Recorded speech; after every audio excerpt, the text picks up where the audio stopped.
Welcome to the MUFG Global Markets FX Week Ahead podcast with Lee Hardman, Senior Currency Analyst at MUFG. It's Friday, the 15th of August, 2025, and joining Lee to pose some questions on the financial market themes for the week ahead is Seiko Kataoka-Fisher, Director from Japanese Customer Sales in London.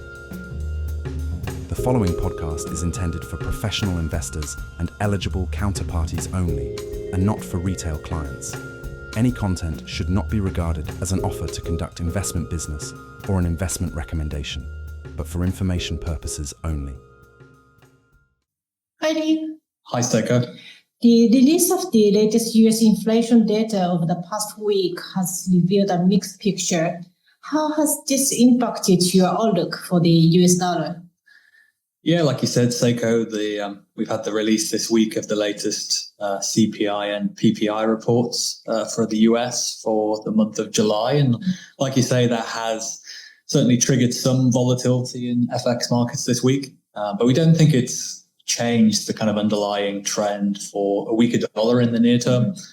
We still think that the Fed is likely to resume cutting rates at the next policy meeting in September.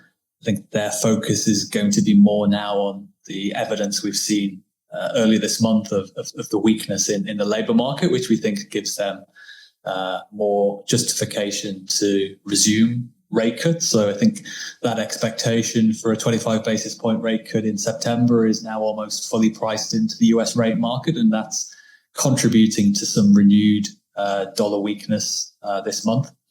Having said that, though, obviously, like I said, the inflation reports over the past week have revealed a mixed picture for the Fed. Like yesterday's PPI report did show much bigger than expected pickup in producer price inflation, which kind of sends a cautionary signal, not just to the Fed, but to the market, that even though inflation so far, the pass-through from higher tariffs has been perhaps less than feared to consumer prices, there's still a risk as we go through the rest of this year that we will eventually start to see more signs that firms and businesses are passing on those higher tariffs to consumers in the form of higher prices. So that's something which the Fed has indicated that they are obviously watching closely to see whether that materializes. But for now, at least, the CPI report released at the start of this week did show some reassurance that pass-through from higher tariffs is not coming through as much as feared. And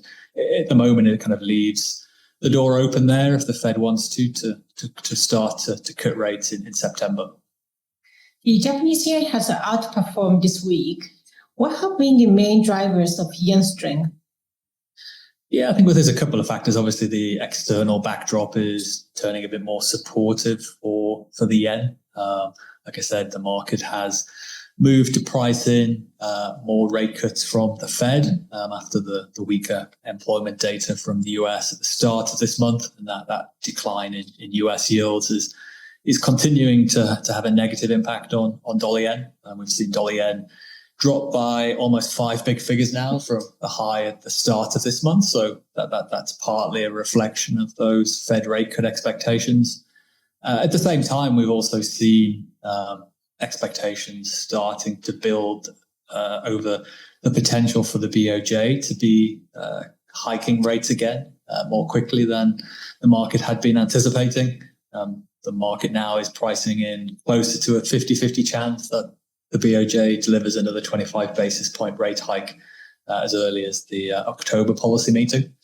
So there's been a couple of reasons why the market has moved to price in an earlier rate hike from the BoJ.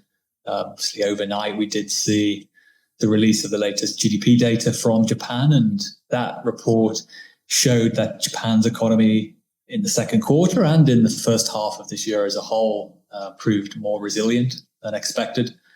Despite obviously the heightened uncertainty related mainly to trade policy that we've seen at the start of this year, with growth, the economy expanding in the second and first quarter more than the market had anticipated. So that's obviously good news for the BoJ. Kind of shows the economy is holding up better than feared.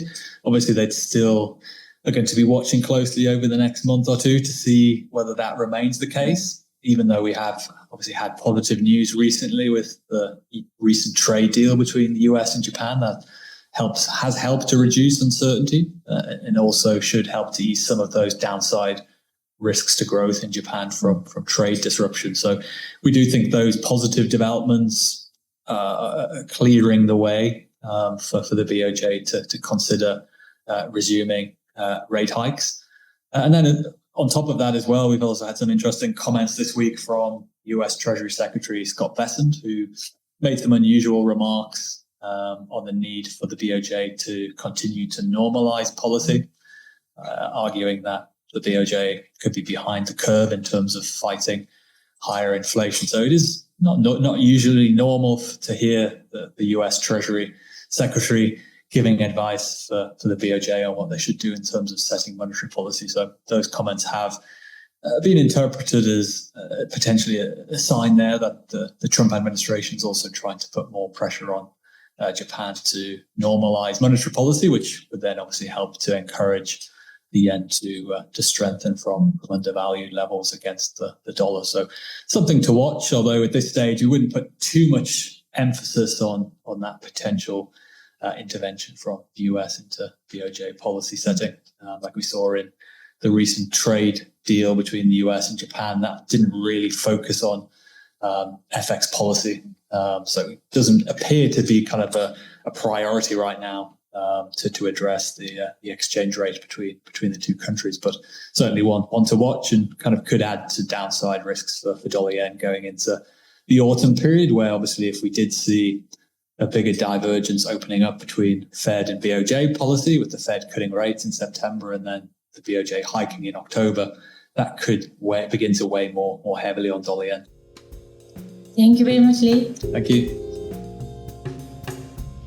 Thank you for listening to this MUFG Global Markets podcast. Rate, review, and subscribe to our podcast. Contact your MUFG sales rep for more information. Come back next week for more insights from the Global Markets Research team.